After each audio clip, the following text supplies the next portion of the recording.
Hello. This is part one of two lectures for Learning Module 2. And I'm sitting here by the fire to do a little armchair philosophy with you, another way that I like to play. In this lecture, I'm going to talk about philosophical insights from Aristotle, from Johann Huizinga, and from Hans-Georg Gadamer, and some psychological aspects as they relate to theology. Now, I'm just going to touch on these, but give you an opportunity to dig deeper. In classical Greek philosophy, Aristotle wrote about the virtue of eutropelia. It's a Greek word, and sometimes appears in the Bible, sometimes translated as crude joking. But it has another meaning, a more virtuous one, as well-turning, balanced, being between two extremes of being too serious or too frivolous. It's sometimes thought of as wittiness or pleasantness. Full of good turns, one who can turn one way or another, from one extreme to the other. Thomas Aquinas also talked about eutropelia. This is the virtue of pleasantness or playfulness. St. Thomas explains that just as the body needs rest when it is weary, so too does the soul when it becomes overburdened. And like the body, the soul takes rest in a kind of pleasure, which we call play.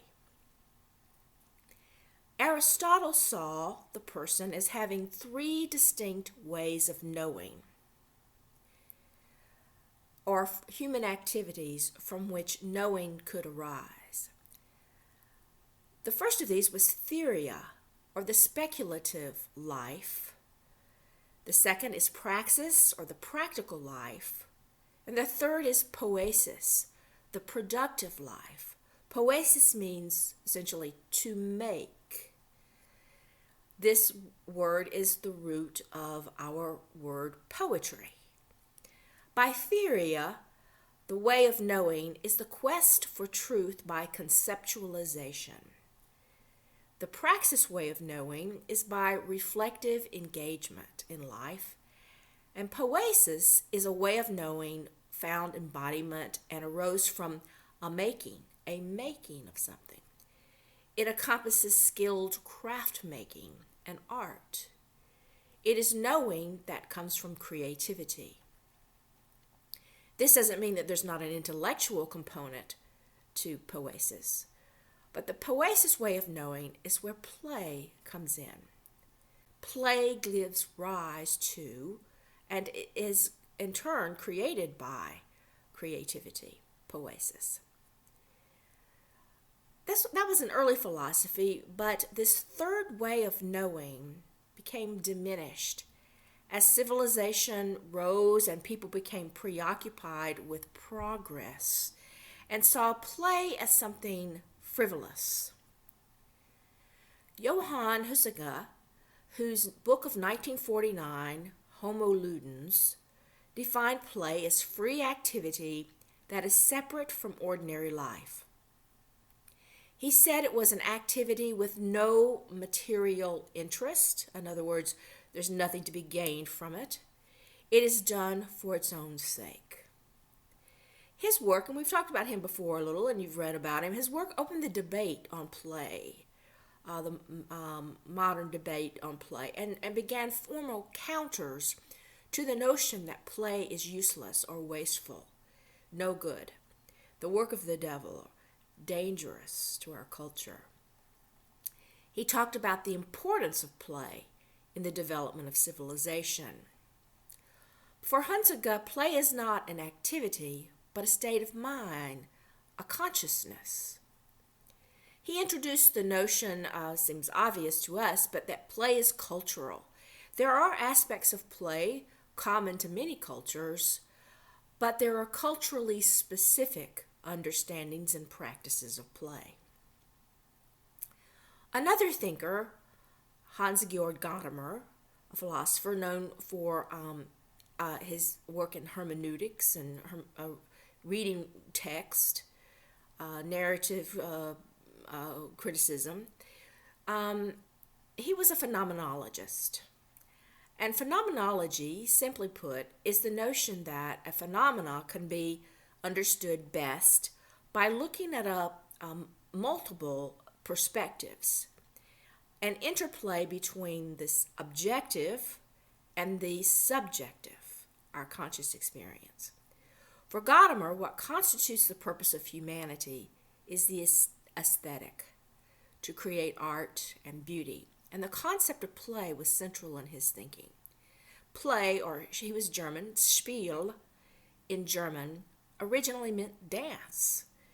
And play for Gadamer means that purposefulness is suspended.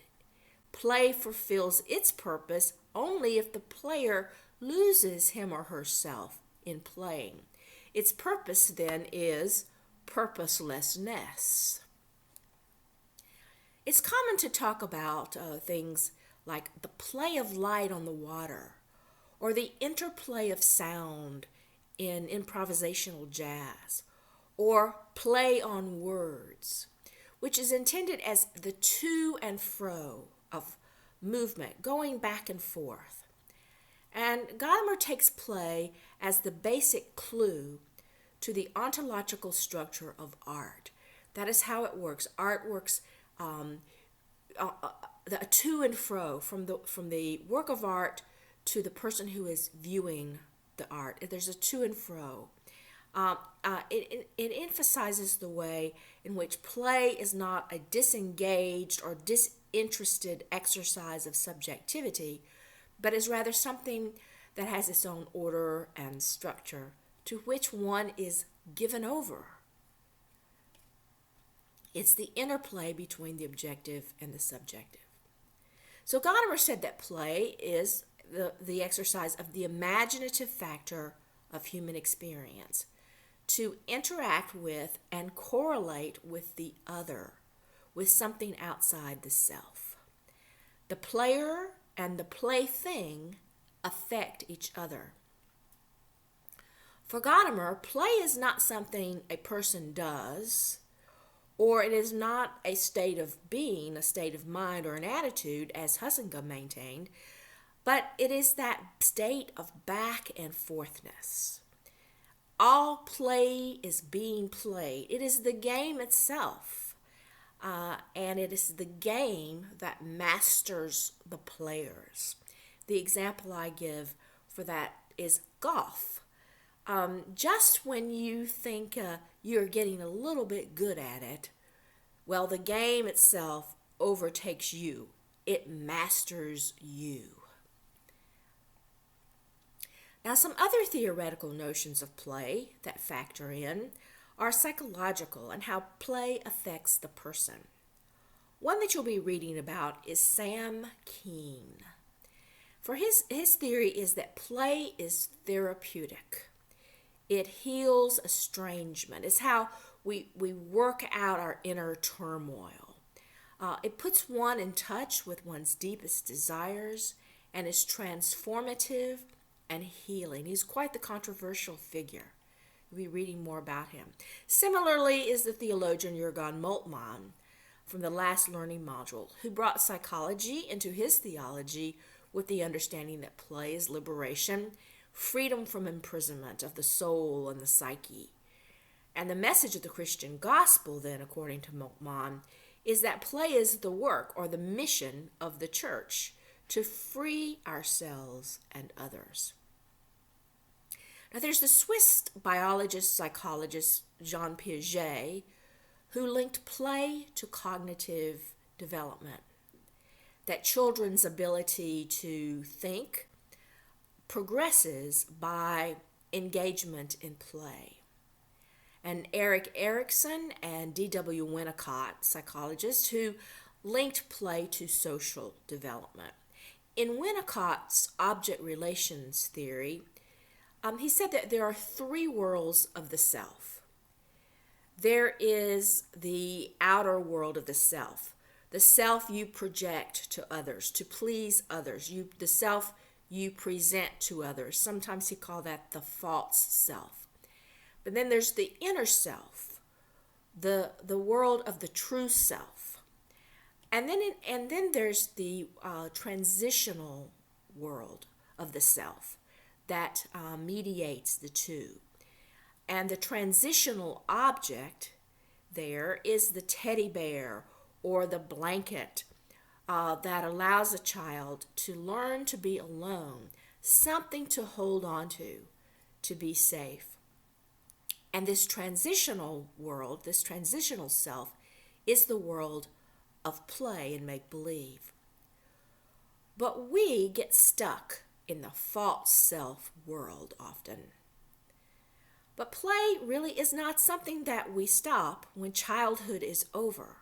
The importance of play never ceases.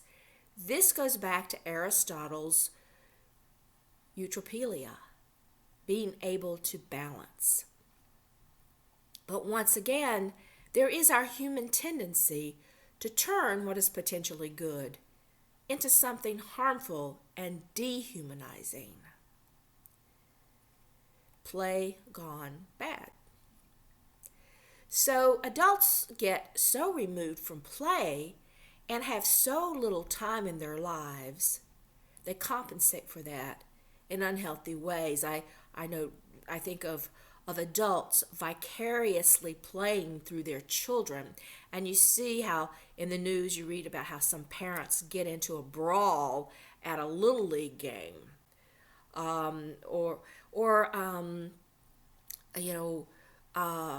play as exclusion. You can't play because of your gender, your race, your sexual orientation, or your disability. Or when you're the last one chosen when they pick the sides, the teams. I can't help but mention that great episode of Sesame Street, Big Bird and the Good Bird Club. Well, it was really the Mean Birds Club, but he thought they were the good birds, and he wanted to join so bad, but they told him his feet were too big. So he had some work done on his feet to make them smaller. And when he went back to show the club his feet, well, then they told him he was too yellow. So he made himself blue. And so on and so on. And they kept finding reasons to exclude him until he realized that these were not the good birds at all, and that maybe he didn't really need to be a part of that club. I was thinking, this kind of thing happens in the church too. Perhaps it is in a more subtle, but nonetheless harmful way. But really, this is where the Christian faith has much to offer. This exclusion is not the gospel. The gospel of Christ is about radical inclusion. Big feet, yellow feathers, green hair, tattoos, piercings, fat, thin, rich, poor, you are welcomed. And that is what the gospel is all about. And that's the good news that the church has to offer the world. So I think I've started to preach, so now is a good time to stop. Part 2 is coming up later in the learning module. Thank you for listening.